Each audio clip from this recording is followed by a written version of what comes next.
Halo teman-teman, jumpa lagi dengan saya di Jeritson Story. Apa kabar semuanya? Semoga semua dalam keadaan sehat ya.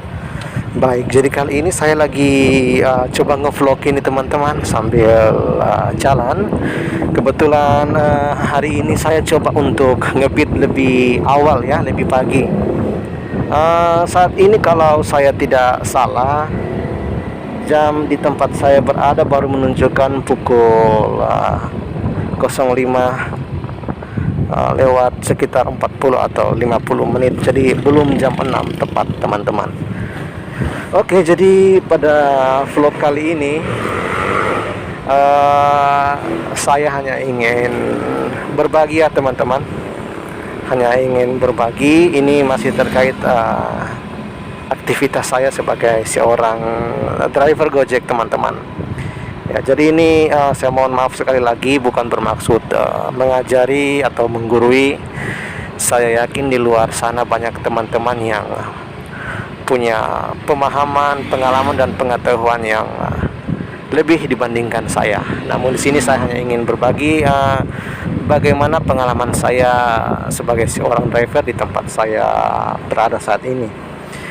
Iya teman-teman, masalah klasik yang sering kita jumpai di lapangan yaitu kenapa kita punya akun ya, mengapa akun kita kadang itu kalah bersaing dengan rekan-rekan kita setongkrongan atau sepangkalan. Padahal kalau mau dipikir-pikir tingkat kinerja kita tuh hampir seimbang ya teman-teman. Mungkin kita rajin ngebit, tidak pernah sortir orderan, semua orderan yang masuk kita ambil, pelayanannya baik, begitu ya teman-teman. Tetapi kenapa kita akhirnya sulit untuk mendapatkan orderan teman-teman?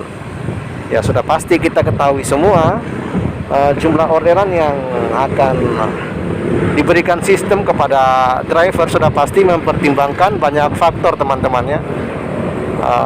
Intinya ya terkait dengan bagaimana pelayanan kita kepada customer, kemudian intinya konsisten ya, konsisten teman-teman ya. Faktor-faktor itu mungkin kita sudah ketahui bersama teman-teman.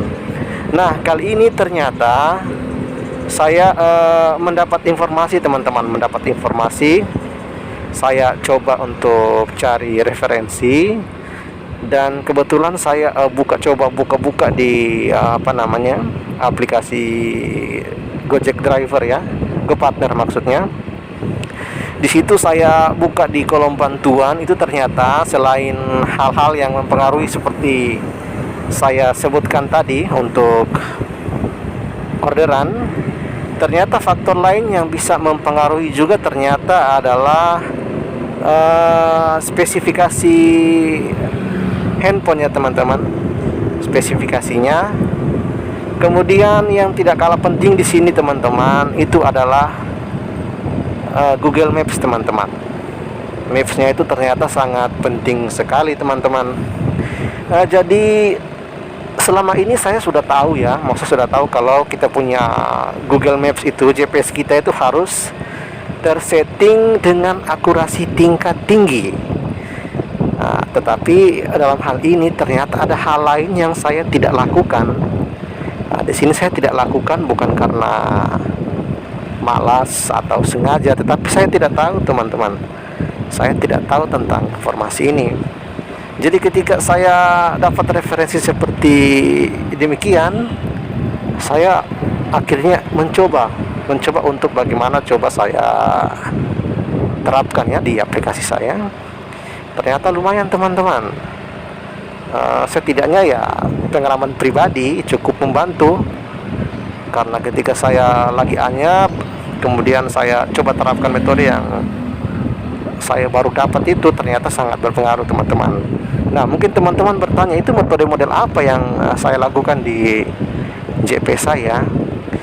Jadi itu kita harus pastikan teman-teman antara lokasi tempat kita berada dengan GPS kita teman-teman.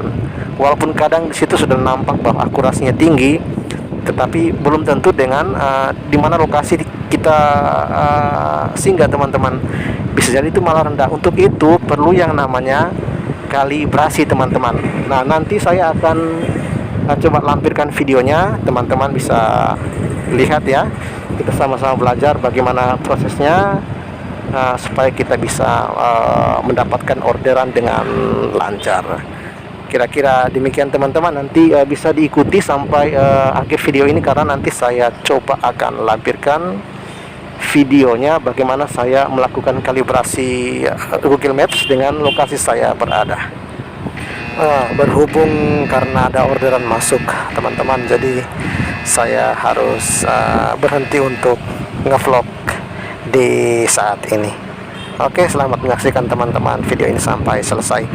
Kurang lebihnya saya mohon maaf, harapannya bisa bermanfaat. Terima kasih, salam satu aspal.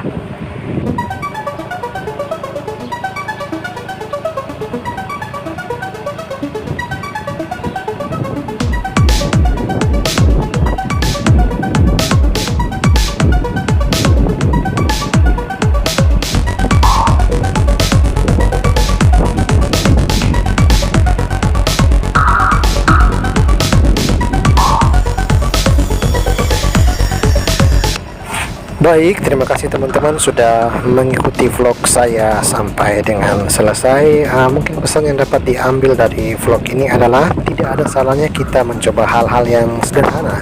Siapa tahu dari hal yang sederhana tersebut mampu menciptakan atau menghasilkan sesuatu yang luar biasa dalam hidup ini. Oke teman-teman, sampai jumpa di vlog saya selanjutnya. Salam damai dari ujung Indonesia Timur.